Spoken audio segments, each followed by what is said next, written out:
Durante miles de años, el hombre ha empleado diferentes métodos para suprimir o atenuar el dolor. Antiguamente, el opio, la cicuta o un simple jugo de lechuga servían para mantener tranquilos a los pacientes mientras se efectuaban las primeras operaciones que registra la historia de la medicina. En la actualidad existen avanzadas técnicas para evitar el dolor en los partos y en la cirugía y para llevar adelante estos procedimientos en forma segura. En distintos centros de salud en Chile y en el extranjero reporteamos este tema para el especial de medicina de hoy en Mundo 83. Entre otras cosas, mostramos los secretos de la anestesia por acupuntura en China, imágenes de un trasplante de hígado y una entrevista al pionero mundial de esta cirugía realizada en Estados Unidos. En nuestro reportaje tecnológico recorremos Chile para mostrar la captura y los procesos a que son sometidos los pescados y mariscos que usted come en sus distintas variedades, frescos, congelados y en conserva.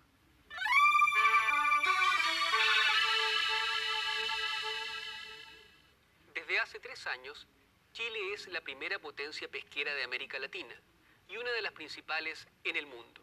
Sin embargo, más del 80% de la producción se exporta a decenas de países de América, Europa, Asia e incluso África. En Chile, el consumo promedio de productos del mar por habitante al año es de solo 17 kilos, vale decir, muchísimo menos que la carne, el pan o los fideos que comemos. En tanto, una envidiable variedad de productos frescos, congelados y en conserva espera que los chilenos aumenten su demanda y exijan pescados y mariscos no solo en Semana Santa. Este es el tema de nuestro primer reportaje de hoy en Mundo 83.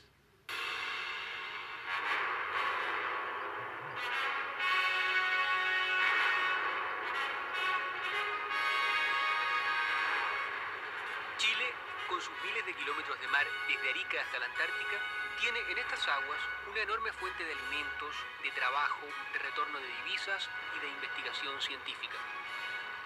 Este es un sector que ha tenido un crecimiento importante en los últimos años, a tal punto que en la actualidad nuestro país es la tercera potencia pesquera mundial detrás de Japón y la Unión Soviética.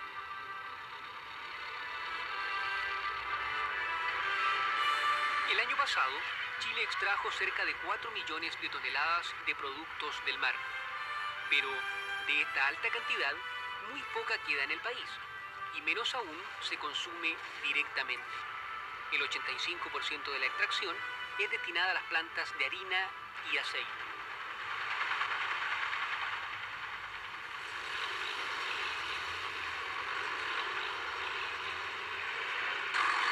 Esta es harina de pescado, el principal rubro productivo del sector pesquero chileno y que el último año proporcionó al país un ingreso de divisas superior a los 200 millones de dólares.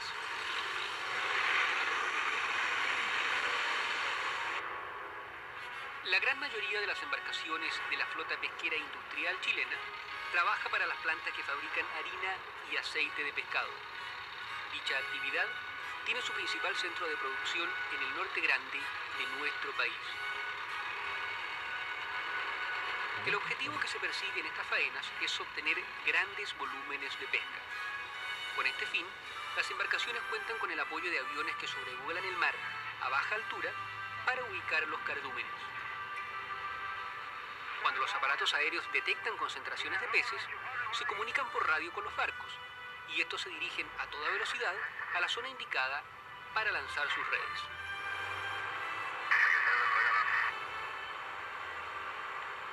Este tipo de pesca se llama de cerco y requiere largas jornadas de trabajo que pueden extenderse a más de un día completo. Sardina española, caballa, jurel y anchoveta son las principales especies capturadas en estas aguas para la fabricación de harina y aceite de pescado. De vuelta a puerto, la descarga es automática. Las embarcaciones fondean a 250 metros de la costa. Allí una bomba succiona los pescados que llegan directamente a las plantas industriales a través de cañerías submarinas.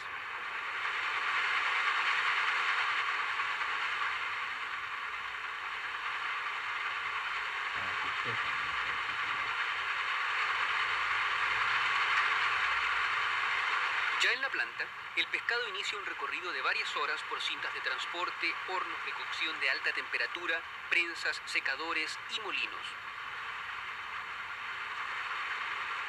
En un punto del proceso, se separa automáticamente el líquido que servirá para elaborar el aceite. Este producto se emplea para fabricar cosméticos, jabones, medicamentos y también compone ciertos alimentos como mantecas y margarinas. La harina de pescado que produce Chile se exporta en un 97%.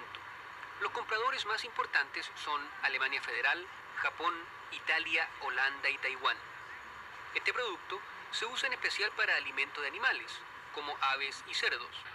En tales casos, permite mayor velocidad de crecimiento y ganancia rápida de peso. En lo que se refiere a las aves, es un alimento que ayuda a aumentar la postura de huevos.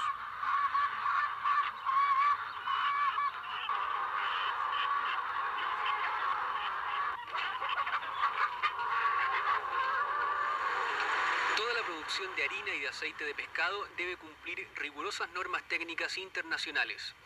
El Instituto de Fomento Pesquero realiza dicho control de calidad en estos laboratorios. Aquí, profesionales y técnicos efectúan una serie de análisis químicos del producto elaborado por las distintas plantas. El chequeo más estricto es el de la harina, que tiene 10 componentes distintos. Algunos de ellos son combustibles y pueden inflamarse en cualquier momento si exceden determinado porcentaje. Por esto, personal de IFOP no solo efectúa este trabajo de laboratorio, sino que también controla la producción en las plantas y los embarques. El objetivo es chequear la calidad de la harina y prevenir incendios provocados por dichos componentes inflamables. En el pasado, hubo barcos que sufrieron graves siniestros en alta mar a raíz de este problema. Con las modernas técnicas de análisis que existen ahora, es posible evitar riesgos.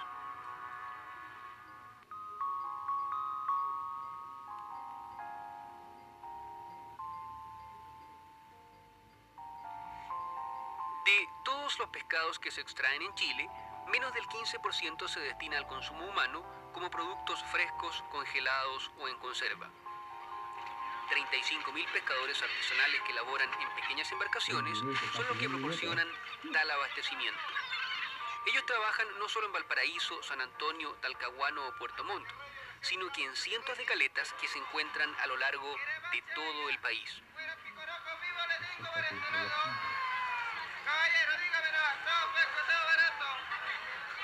En Chile se explotan comercialmente más de 30 variedades de peces y una cifra similar de moluscos y crustáceos llamados habitualmente mariscos. Las alternativas de consumo, por tanto, son muy amplias e incluyen desde las finas langostas y centollas hasta las populares sardinas y merluzas.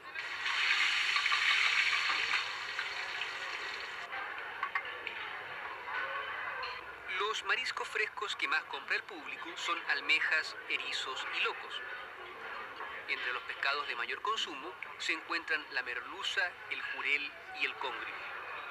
Esta demanda cambia cuando se trata de productos congelados o en conserva. 40 industrias conserveras a lo largo del país enlatan distintos tipos de pescados, crustáceos, moluscos y otras especies del mar.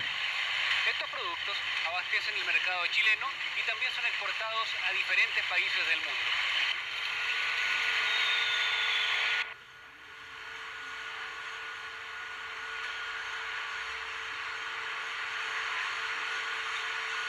La sardina española y el jurel son las especies de pescado que trabaja en mayor cantidad la industria conservera chilena.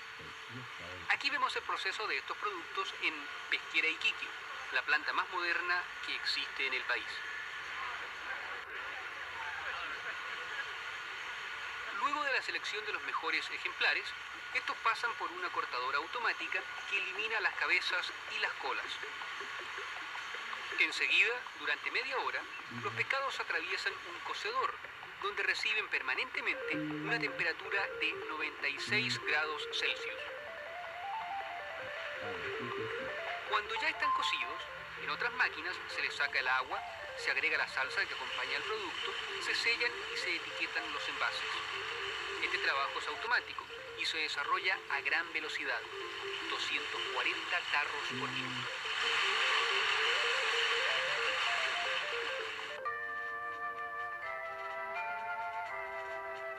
Industrias conserveras hay a lo largo de todo Chile, pero la mayor cantidad se encuentra en la 10ª región. Ahora estamos en Calbuco, a 55 kilómetros de Puerto Montt, para conocer otro tipo de enlatado, el de mariscos. Cholgas, choritos, locos y almejas son los productos que en el país se envasan en mayor cantidad. Una vez que los mariscos llegan a la planta, son colocados en pileta donde se les saca la arena que habitualmente traen. Aquí viven durante 14 horas aproximadamente. Luego son transportados a la cocción, que dura solo 1 minuto. Ello se debe a que los hornos están a una altísima temperatura, 130 grados.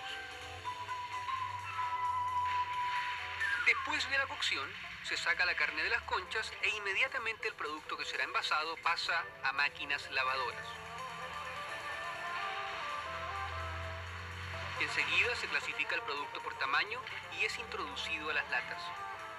Cuando los tarros ya están cerrados, reciben otro baño de intenso calor. Este es un sistema de esterilización que asegura óptimas condiciones sanitarias para las conservas. Cualquier germen existente es eliminado dentro de esta máquina. En tanto, los mariscos que se han roto durante el proceso o los que son muy pequeños pasan a otra línea de producción para ser convertidos en paté.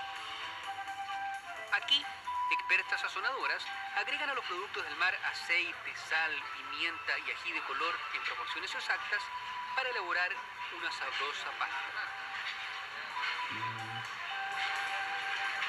De toda la producción conservera chilena, poco más de la mitad se consume internamente. El resto es exportado a más de 20 países. Los principales compradores son Sudáfrica, Estados Unidos, Francia y Argentina.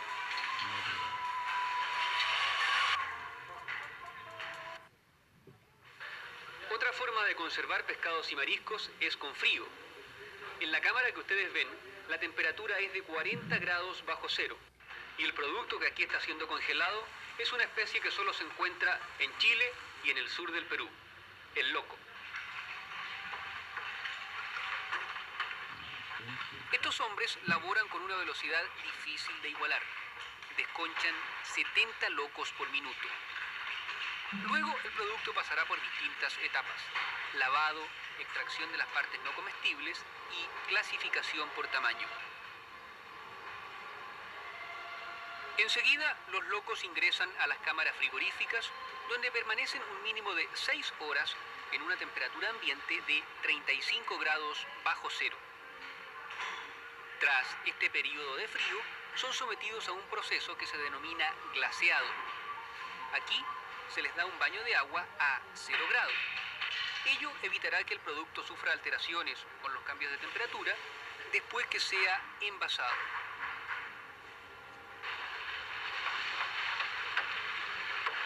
El langostino colorado es la especie que más se trabaja en este rubro en Chile. Dicho crustáceo acaba de salir de un periodo de veda de 3 años, que se dictó a raíz de la sobreexplotación a que estaba siendo sometido. Por ello, para la presente temporada, se fijó una cuota limitada de captura. Camarones, langostinos amarillos, locos, choritos y almejas son otros mariscos de gran demanda en este campo. Entre las variedades de peces, los que más se destinan a congelados son merluza, bonito, congrio, sardina y jurel. De toda la producción chilena en este rubro, solo un 5% se consume en el país. El 95% restante se exporta. Los principales compradores son Japón, España, Corea y Australia. Con el intenso golpe de frío que reciben, los productos congelados se mantienen largo tiempo sin perder sus propiedades. Y cuando son consumidos, tienen el mismo sabor y apariencia que los pescados y mariscos frescos.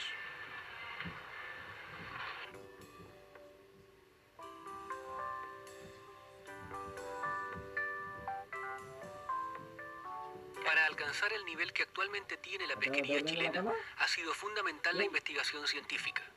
La principal entidad que labora en este campo es el Instituto de Fomento Pesquero. Con sus 20 laboratorios a lo largo del país, este organismo, que pertenece a la Corfo, realiza un vasto trabajo. Para ello cuenta con un completo equipamiento y una dotación de profesionales y técnicos especializados. Entre sus recursos se incluyen 2 buques de investigación. El que vemos ahora se llama Carlos Porter. Tiene los más modernos instrumentos para navegar y equipos de ultrasonido como ecosondas, sonar y otros que permiten determinar los volúmenes de peces que hay en una zona específica del mar y a qué profundidad se encuentran. Tales equipos emiten sonidos hacia el mar que rebotan en los cardúmenes. La información que retorna queda registrada en gráficos como estos. Luego, los especialistas analizan las informaciones en el laboratorio y así pueden precisar la cantidad de peces o mariscos y su ubicación. De esta manera, por ejemplo, se ha determinado en la Antártica la abundancia de krill, pequeño crustáceo parecido al langostino. Desde la década del 60, cuando comenzó la captura por parte de la Unión Soviética, esta especie ha sido señalada como una de las principales reservas de alimentos para la humanidad. En este instante, el Instituto de Fomento Pesquero, IFOP, estudia dicho recurso. En su planta piloto, la entidad ha desarrollado un procedimiento para pelar automáticamente el krill. Es muy difícil hacer esta labor a mano. La carne comestible es congelada y luego será sometida a distintas pruebas para investigar la calidad y aceptación que tiene el producto cuando es consumido.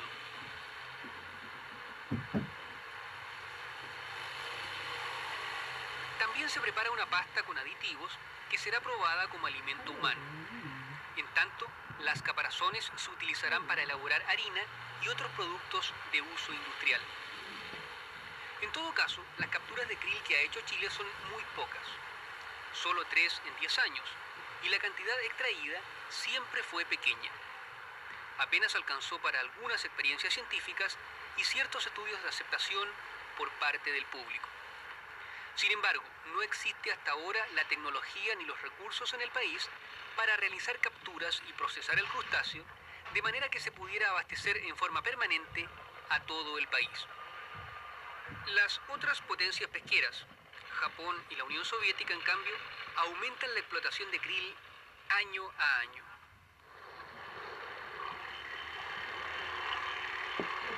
El Carlos Porter toma también desde el océano muestras de agua, plancton, huevos y larvas de peces.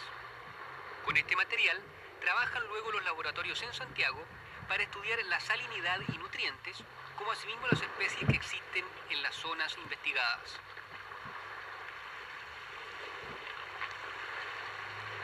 El barco científico realiza además lances de pesca. De las especies capturadas se estudia en la misma nave el sexo, peso y longitud de los distintos ejemplares. 27, hembra 4. Luego, en Santiago, los pescados y mariscos son sometidos a otros análisis. En este laboratorio, por ejemplo, a través del microscopio se ven los otolitos, pequeñas partículas de cal que se acumulan en el oído de los peces. A medida que pasa el tiempo, se van formando allí más círculos, de manera que con el estudio de los otolitos se puede determinar la edad de los productos del mar, tal como se hace con los círculos de los troncos de los árboles. Esto, a su vez, ayuda a precisar la cantidad de peces que hay en una zona determinada. Si predominan ejemplares viejos, significa que hay pocos. Por el contrario, pescados jóvenes son sinónimo de abundancia. Ahora vemos en los canales de Chiloé la otra nave de investigación del Instituto de Fomento Pesquero. Se llama Te Araroa Araquei y trabaja fundamentalmente en la zona suraustral del país. Por su tamaño y equipamiento, esta goleta realiza en forma muy expedita su labor en los mares de esa región. Su trabajo ha sido muy útil para evaluar recursos importantísimos para la zona, tales como centolla, centollón, jaivas, ostras, choros y otros.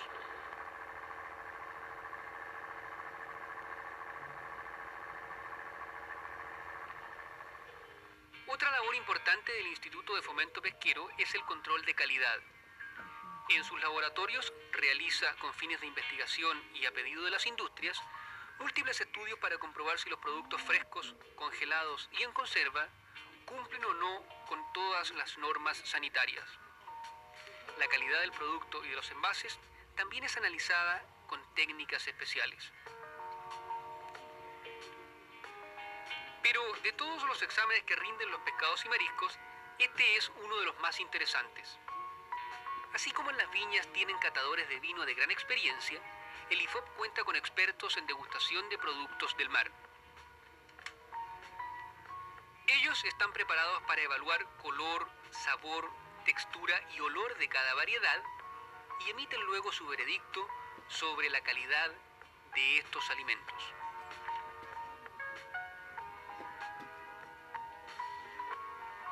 La investigación científica y la experiencia práctica han demostrado que los recursos de nuestro mar son variados y abundantes, pero no inagotables. Por la explotación irracional, distintas especies, como los choros zapatos y las ostras, estuvieron hace algunos años en peligro de ser extinguidas. Sin alcanzar tales límites de amenaza, hay varios casos de disminución importante del recurso. Es lo que ocurre, por ejemplo, con los langostinos, erizos y locos. Esto explica las vedas que establece la Subsecretaría de Pesca, cuyo único objetivo es proteger las especies del mar para que no desaparezcan. Las vedas en su gran mayoría son temporales. Se aplican en determinados meses del año, justamente cuando los peces y mariscos están en el período de reproducción.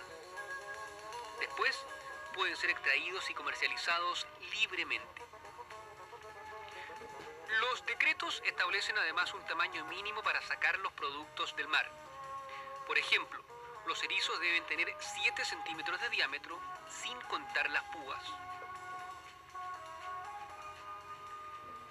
En el caso de los locos, el tamaño mínimo es de 10 centímetros de diámetro. Los langostinos deben medir a lo menos 2 centímetros de largo y los camarones 3 centímetros.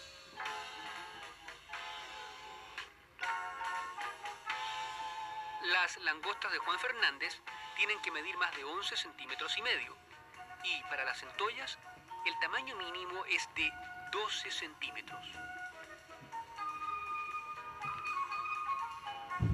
La talla mínima asegura que cuando los mariscos o peces son extraídos ya desovaron por lo menos 2 veces, es decir, ya se han reproducido y las hembras han puesto suficiente número de huevos para garantizar la preservación de la especie.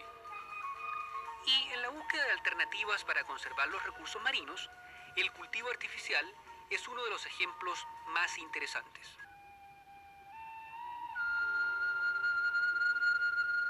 Los bancos naturales de choro zapato comenzaron a agotarse en nuestro país en 1945.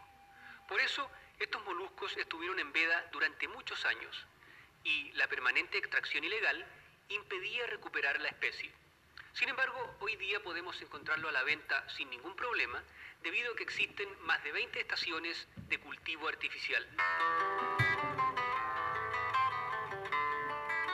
En el estero Huito, un trozo de mar cerca de Calbuco, vemos ahora un predio que en vez de tierra tiene agua y donde, por lo tanto, en vez de productos agrícolas se cosechan mariscos.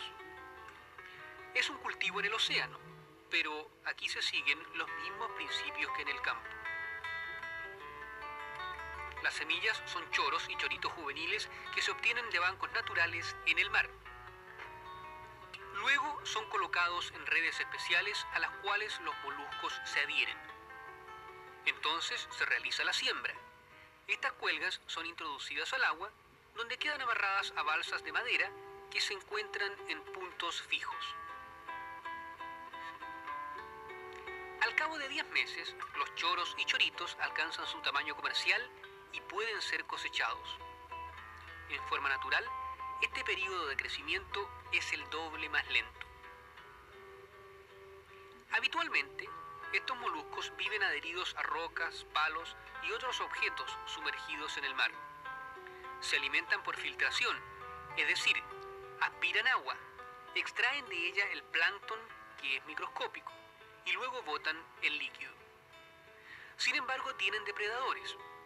Otras especies, como las estrellas del mar, las jaivas y los caracoles, que se alimentan de los choros. Como en los cultivos artificiales están a salvo de estos enemigos, crecen más rápido y alcanzan antes su tamaño comercial. Ello se debe a que las cuelgas de choros y choritos se encuentran suspendidas en el agua y no tocan el fondo marino, que es donde viven sus depredadores.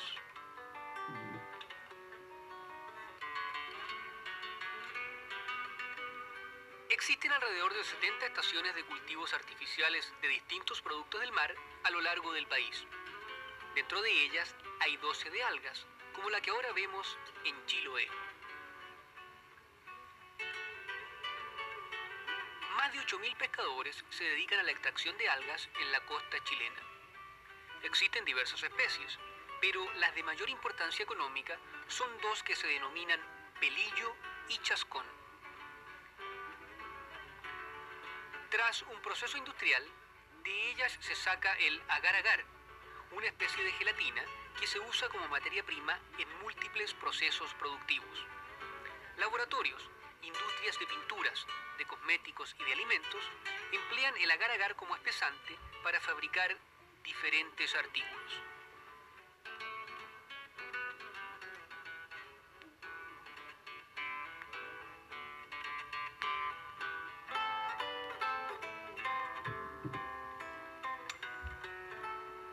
Las ostras que actualmente consumimos en nuestro país también provienen en su gran mayoría de las diferentes estaciones de cultivo artificial que hay en el territorio nacional. Por ello, en la actualidad, es posible encontrar este sabroso molusco incluso dentro del periodo de veda, que se extiende cada temporada entre el 1 de septiembre y el 1 de abril del año siguiente. Al igual que en el caso de los choros zapato, las ostras fueron sobreexplotadas y ya en los años 50 estuvieron al borde de la extinción. Los terremotos y maremotos de 1960 en la zona sur del país agravaron el problema, por cuanto desapareció gran parte de los bancos naturales que quedaban. La continua extracción ilegal en los años siguientes también impedía recuperar tales bancos. Sin embargo, en los últimos años, el abastecimiento del producto a los consumidores muestra un aumento notorio. Ello se debe al buen trabajo de los centros de cultivo de ostras que se encuentran en su mayoría en la zona de Chiloé. Las ventajas de esta producción artificial son múltiples. En primer término, las ostras crecen más rápido porque están a salvo de sus depredadores naturales, jaivas, centollas y otros crustáceos que se alimentan de ellas. Además, los cultivos aseguran un abastecimiento programado y permanente, ya que no tienen limitaciones de comercialización.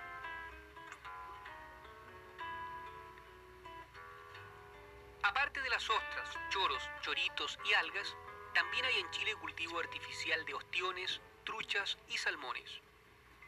Un interesante trabajo que permite contar con estos alimentos en los centros de consumo, con una explotación racional que asegura que el recurso será conservado adecuadamente.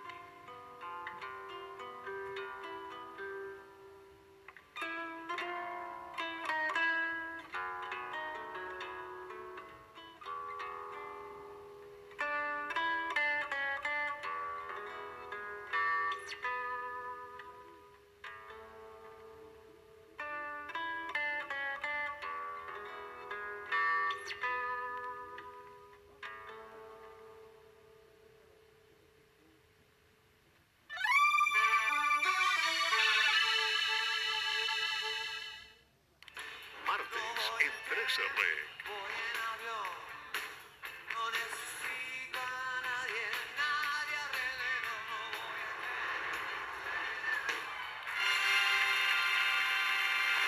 Martes 13.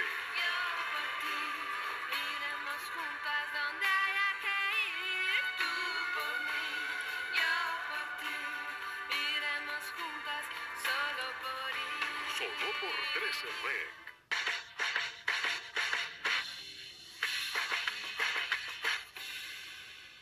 ¿Por qué quisieron volver?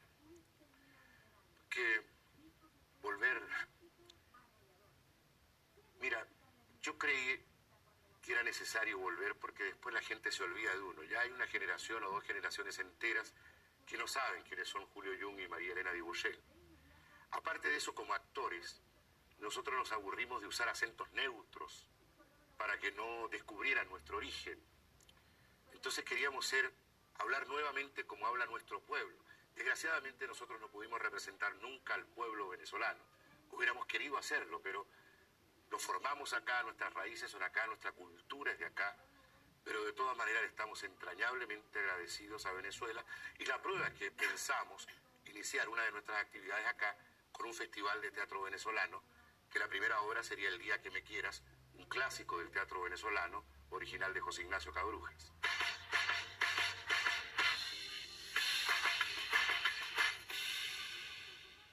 Miércoles en 13R. Dame Luz, su tema central, se convierte en uno de los más escuchados de 1995. Tonka es invitada al primer capítulo de uno de los programas emblemáticos de los 90. Yo amo los 90. De hecho, Guruguru terminó bailando con el general, que era como Dios. Impacto causa la muerte del futbolista de la Universidad Católica, Raimundo Tupper. Solo por 13R.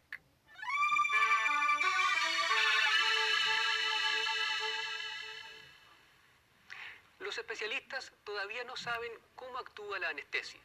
Los científicos no han aclarado por qué con la introducción de determinadas drogas al organismo, una persona pierde la conciencia, no ve, no escucha y lo que es más importante, no siente ningún dolor. Pese a esto, lo cierto es que estas drogas son cada vez más seguras y efectivas. Constituyen uno de los principales avances en la medicina en las últimas décadas y han hecho posible operaciones que antes simplemente no se podían realizar. Gracias a los anestésicos, hoy día se pueden practicar operaciones de larga duración, como los trasplantes de hígado, que a veces se prolongan por hasta 24 horas. Los progresos en anestesia constituyen el tema de nuestro especial de medicina hoy día en Mundo 83.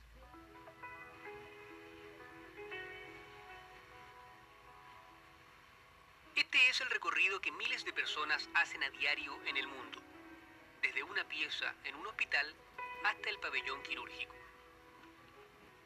Aunque por lo general el paciente ya está bajo los efectos de algún tranquilizante, es el último momento de conciencia y de inquietud que tiene antes de una operación. Sin embargo, la anestesia hará desaparecer el temor y el dolor.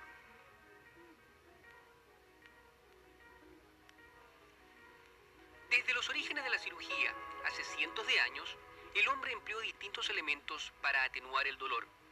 Hiedras, cicuta, cocciones de opio con mandrágora y más tarde, drogas soporíferas. Sin embargo, hasta el siglo XVIII, aún la cirugía planteaba dos problemas fundamentales: la higiene y el dolor. En tiempos de guerra, por ejemplo, a los soldados heridos se les calmaba durante las curaciones solo con alcohol. Además, se enseñaba a los cirujanos a cortar y cerrar distintas partes del organismo con gran velocidad para que transcurriera lo más rápido posible el momento crítico de una intervención. Pero desde el siglo pasado, cuando surge la anestesia general, hasta hoy día, el panorama es muy distinto. Los progresos en este campo han sido espectaculares, particularmente en las últimas décadas. Por ello, en la actualidad, es posible realizar las más complejas operaciones sin dolor y con la máxima seguridad para el paciente. El dolor es una sensación que se produce cuando hay un estímulo molesto o aflictivo dentro o fuera del cuerpo. Por ejemplo, cuando se pincha la piel, dicho estímulo es captado por el sistema nervioso que transmite la información a través de una red que llega al cerebro, órgano que realmente siente el dolor. Sin embargo, cuando se introduce un anestésico, se puede bloquear la red nerviosa que transmite los impulsos al cerebro, o bien suprimir la conciencia, con lo cual el cerebro no recibe ningún estímulo, incluido el dolor. En los seres humanos se emplean distintos tipos de anestésicos. Existen drogas analgésicas que permiten suprimir el dolor, drogas hipnóticas que producen pérdida de la conciencia, y también relajantes, que son las que conducen a una relajación de los músculos. Dependiendo del caso que se deba tratar, se usa cada una de ellas o bien una combinación. En el caso de los dientes, que están conectados directamente a una red de terminaciones nerviosas, los odontólogos emplean drogas anestésicas locales y regionales. Su objetivo es insensibilizar la pieza o la zona que será tratada. Es decir, se bloquea la transmisión del estímulo por la cadena de nervios hacia el cerebro, y así no se siente el dolor. Los anestésicos que emplean los dentistas son inyectables. Sin embargo, incluso la inyección de estas drogas se efectúa ahora muy confortablemente. Existen agujas extraordinariamente finas que no provocan molestias. Además, es posible usar anestésicos locales que vienen en spray para que el paciente ni siquiera sienta el pinchazo. Todo el mundo, todas las nuevas generaciones aceptan gustosos, incluso solicitan la anestesia local porque ya han tenido la experiencia, ya han desaparecido las generaciones en las cuales la medicina se hacía con que aguántese un poquito, soporte un poquito, allá voy a terminar, el tratamiento va a ser de unos poquitos minutos más, eso terminó. Los dolores insufribles para algunas personas, del sentir en su boca el ruido de la máquina, la fricción por el calor, el aire frío, el aire caliente, todo era un martirio en todos los tratamientos de reconstrucción de problemas odontológicos. Naturalmente que con el andar del tiempo se vio que era absolutamente indispensable hacer mucho más amplio el uso de los anestésicos locales, que son drogas que nos permiten disponer de una potencialidad anestésica tan extraordinaria que se puede en este momento hacer la más sutil de las intervenciones a la más larga de las intervenciones odontológicas sin absolutamente ningún dolor.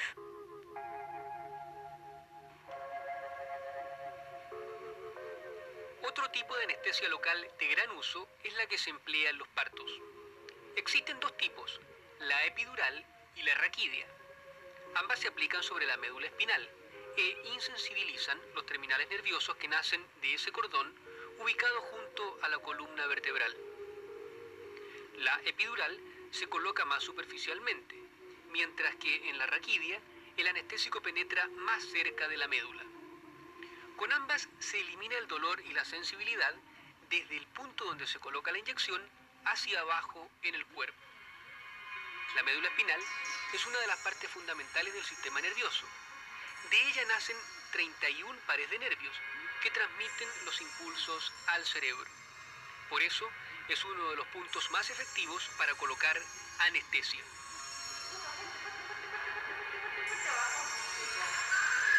Con el uso de estas anestesias locales, los partos se han hecho cada vez más llevaderos para la mujer. El uso de nuevas drogas y el desarrollo de las técnicas de aplicación permiten a los anestesistas trabajar eficientemente y evitar al máximo las molestias y complicaciones en la madre. La anestesia que más se emplea en este momento para el trabajo de parto es la anestesia epidural. Esta anestesia tiene algunas ventajas notorias en el parto. Primero, es una anestesia que no produce parálisis de la musculatura, de tal forma que la mamá puede cooperar en forma activa durante su parto, a través de pujos. Segundo, la anestesia epidural puede prolongarse. Y esto es muy importante porque hay partos que duran 2 horas, otros 4, y otros duran 8 o 12 horas. De tal forma que poder ofrecer durante las 12 horas que dura, o que pudiese durar un trabajo de parto anestesia, es importante. Con la anestesia raquídea, por ejemplo, hay una parálisis de la musculatura. La enferma, una vez que se le pone la raquidia, ya no puede mover sus piernas. De tal forma que es muy difícil que ella pueda pujar en buenas condiciones, porque no puede utilizar su musculatura. Y segundo, que la anestesia raquídea tiene una duración limitada, dependiendo de la droga que uno emplee, pero habitualmente una anestesia raquídea no dura más de 2 horas. De tal forma que si el parto va a durar más de 2 horas, la anestesia raquídea, no va a ser suficiente. Sin embargo, es una anestesia que puede utilizarse, por ejemplo, en operaciones cesáreas, porque ahí la madre no necesita pujar y la intervención habitualmente dura menos de 2 horas. La anestesia que se brinda en obstetricia debe asegurar el bienestar de la madre y del niño, como asimismo es importante que no altere el progreso del trabajo de parto. Estos son los objetivos esenciales y además debe contribuir a aliviar el dolor. Todo esto se consigue con los anestésicos actuales en los diferentes tipos de partos.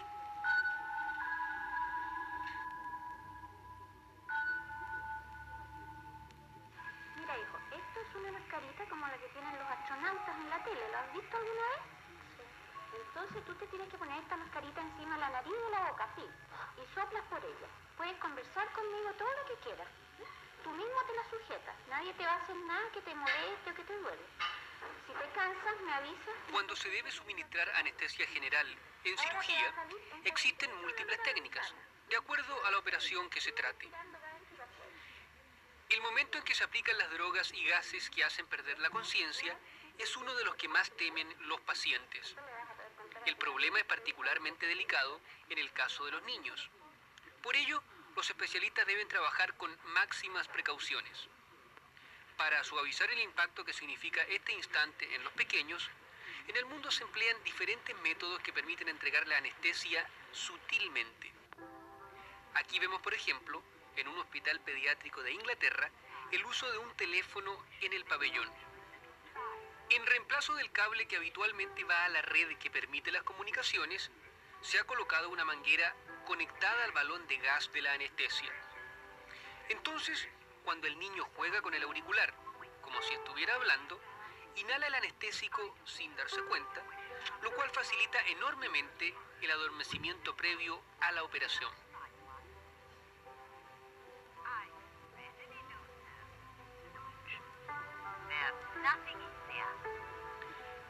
En nuestro país, los centros de salud que atienden niños emplean en ciertos casos métodos similares. Ahora apreciamos en el Hospital Roberto del Río de Santiago el uso de juguetes infantiles con este propósito. Qué lindo este pollo, mira cómo da besitos. ¿Ah? Eso es. Qué pollito más lindo. ¿Ves? El juguete que el niño tiene en la nariz está conectado al gas anestésico y así se irá adormeciendo poco a poco. Cuando ya ha perdido la conciencia, la anestesista realizará el trabajo final que antecede a la cirugía.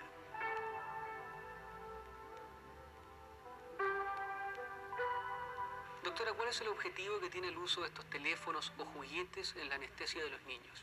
Porque el niño es un ser muy indefenso. Entra al pabellón solo, ve puras cosas desconocidas, ve mascarillas, piensa que somos unos monstruos, unos fantasmas, ve luces de colores, rojas, enormes lámparas que se mueven. Todo el ambiente para ellos es desconocido. Entonces tener un juguete cerca, algo que ellos identifiquen, que conozcan, se sienten más acompañados. Y si a través de ese mismo juguete podemos darle la anestesia, es mucho más fácil para ellos. Se sienten más tranquilos, se sienten acompañados de alguien conocido. Y nosotros aprovechamos el monito para lanzarle un chorro de anestesia y con eso se duermen sin darse cuenta. ¿Cómo reaccionan los niños ante la anestesia y la cirugía en sus diferentes edades? Reaccionan bastante mejor que el adulto frente a cualquier trauma, pero hay que cuidarlos más, son más delicados. Mientras más chico el niño, más nos tenemos que preocupar de la temperatura, porque el niño hace arritmias al bajarle, no controla bien su temperatura, entonces hace arritmias bastante intensas si le baja la temperatura más allá de cierto límite.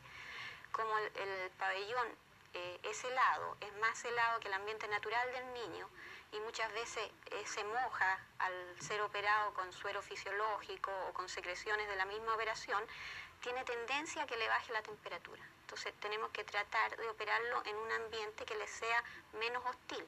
Para eso usamos mesas de procedimientos que le dan calor o mantas eléctricas, pero por ningún motivo guateros con agua caliente, pues son sumamente peligrosos, pueden quemar a los niños. La parte respiratoria tenemos que protegerla mejor mientras más chico sea el niño. La cantidad de anestésicos tiene que estar muy bien manejada mientras más pequeño sea el niño. Ya en niños mayores hay mayor margen de seguridad. Lo que sí, yo después de muchos años de dar anestesia pediátrica no me atrevería a dar un adulto.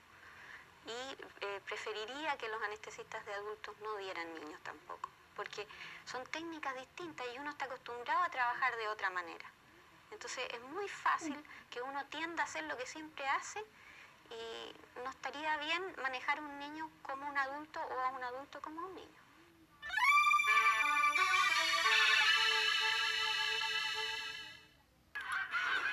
Domingo en 13 Mira bien de lo que era.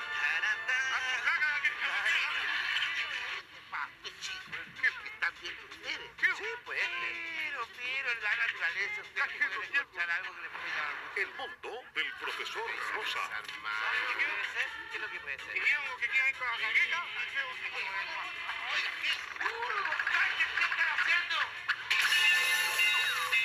Solo por 13 Rec. Jueves en 13 Rec. Soy tuyo, como tuyo solamente mis caminos, como tuya la escalera mi delirio. Conciertos Rec. El poder de tu amor que me eleva a lo profundo como un globo hasta el cielo. El poder de tu amor. Solo por 13 Rec.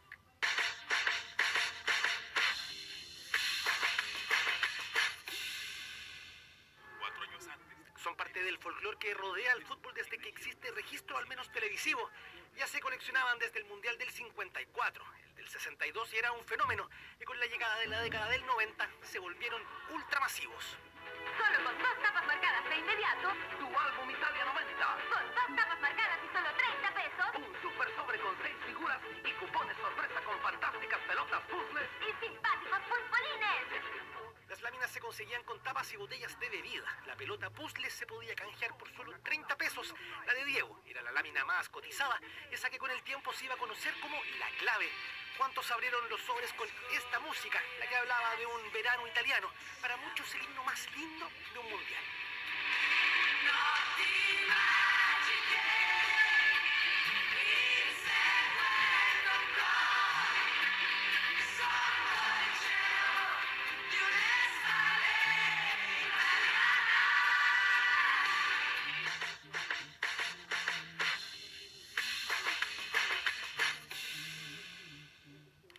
Martes en 13 Rec.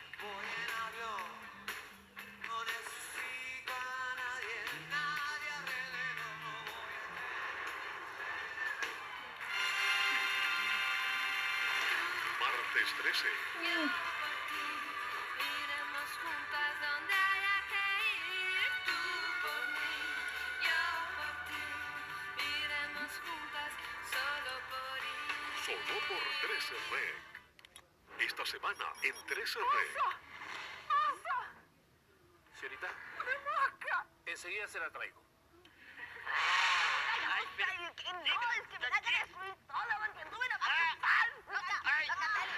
Locuras de éxito. El folclore de nuestra tierra para deleitarlos con su melodía y su tonada. Tus besos se llegaron a recrear aquí en mi boca. Solo por 13 Rec.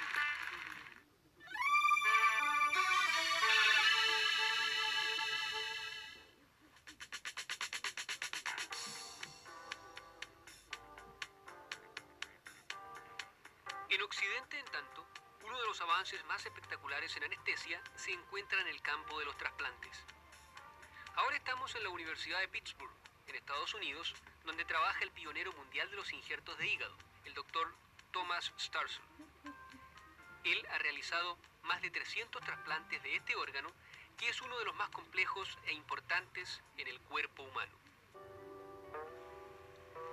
El doctor Starzl comenzó a desarrollar esta cirugía hace 2 décadas. En un principio, los trasplantes de hígado se realizaban muy esporádicamente y los resultados no eran buenos.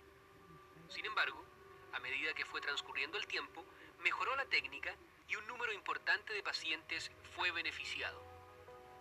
Dentro de los avances relevantes de los últimos años, se cuentan la aparición de nuevas drogas que permiten combatir el problema del rechazo y también los progresos en anestesia han sido fundamentales para que estas operaciones se puedan efectuar en mayor cantidad y exitosamente.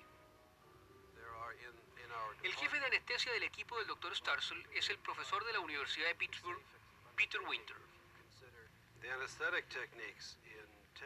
Las técnicas anestésicas en trasplantes de hígado son muy diferentes a las que se emplean en otros tipos de cirugía. En primer término, debemos considerar que los actos quirúrgicos pueden llegar a prolongarse por 24 horas. Y mantener dormido al paciente en buenas condiciones por este tiempo es solo uno de los problemas que enfrentamos, tal vez el más pequeño. Hay que superar otras situaciones muy complejas. Por ejemplo, hay casos en los cuales a un trasplantado se le deben suministrar hasta 200 litros de sangre durante la operación. Es por eso que, incluso, hemos tenido que diseñar una máquina especial que reemplaza la sangre a gran velocidad. Ahora bien, el hígado es el que elimina habitualmente las drogas anestésicas. Mientras dure el trasplante y el paciente no cuenta con este órgano, debemos tener mucho cuidado entonces con los anestésicos que usamos. Además, en esta cirugía, todo es tan complejo e intenso que necesitamos un equipo de 3 anestesistas para poder cubrir todas las necesidades. Y como las operaciones son muy largas, debemos tener equipos de reemplazo porque muchas veces, después de algunas horas, todos están agotados. Y la capacidad de trabajo y la lucidez no son iguales que al comienzo.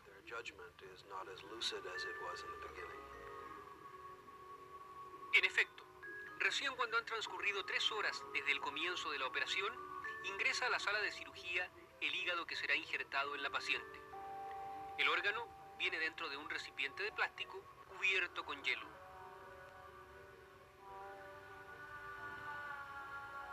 Ahora vemos cómo el nuevo hígado es preparado para el trasplante. El órgano pertenecía a un joven de 18 años que falleció en un accidente de tránsito. Será recibido por una mujer de 30 años quien padece una enfermedad hepática irrecuperable. 5 horas después del inicio del acto quirúrgico, el Dr. Starzl toma el hígado para llevarlo hasta la paciente. Este órgano, de 1,5 kilos de peso, es la glándula más grande de nuestro cuerpo y constituye un verdadero laboratorio que cumple múltiples funciones. Entre otras, depura la sangre, almacena el hierro y otros productos sintetizados en la digestión. También vierte a la sangre sustancias vitales para nuestra existencia, entre ellas elementos de coagulación para el cierre de cortes y heridas. Además, produce bilis y glucosa. Esta última es básica para la energía que demanda el esfuerzo físico. De allí que el hígado es uno de los órganos claves para la vida y su reemplazo no es nada de fácil. El equipo del Dr. Starzl ya lleva cerca de 12 horas operando y se aprecia el agotamiento por la larga jornada. Sin embargo, falta bastante aún para terminar, pues la colocación de este órgano de tan gran tamaño requiere múltiples y complejas suturas. A las 15 horas de trabajo, la operación recién concluye. Sobre una de las mesas de la arsenalera, vemos el hígado enfermo que se sacó de la paciente. Hasta 1981, el Dr. Starzl trabajaba en la Universidad de Colorado, donde nosotros filmamos este trasplante hace un par de años. Ahora labora en Pittsburgh, donde el número de operaciones se ha incrementado notoriamente. Allí estuvo Mundo 83 hace muy poco para conocer los progresos que ha tenido esta técnica quirúrgica. Desde 1980 hasta ahora, en un breve lapso, hemos quintuplicado el número de trasplantes que hacemos por año. Los procedimientos y los resultados han mejorado extraordinariamente en el último tiempo. Una de las razones principales es la aparición de una nueva droga llamada ciclosporina, que impide muy bien el rechazo del órgano después de un trasplante. También en la actualidad tenemos un alto número de donantes de hígado y ese es un factor importante que facilita un aumento de las operaciones.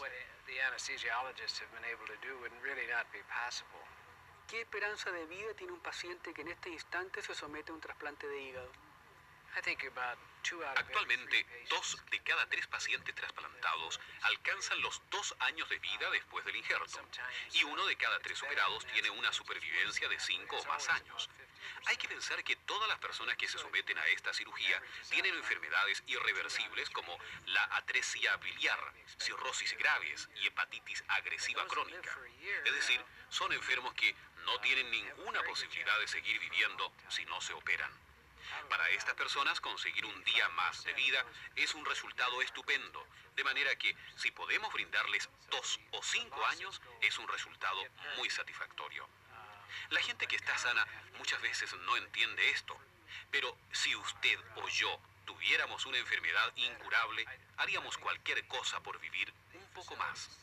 En la actualidad hay alrededor de 100 personas que viven en el mundo con trasplante de hígado, algunas por cerca de 10 años. Por eso creo que es una cirugía muy útil y que, en el futuro, seguirán mejorando los resultados.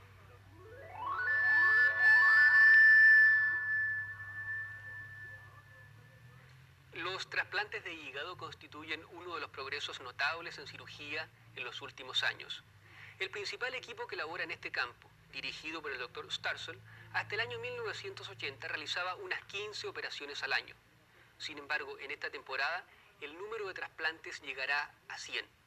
Y los cirujanos señalan que estos actos quirúrgicos serían imposibles hoy día sin los progresos registrados en el campo de la anestesia.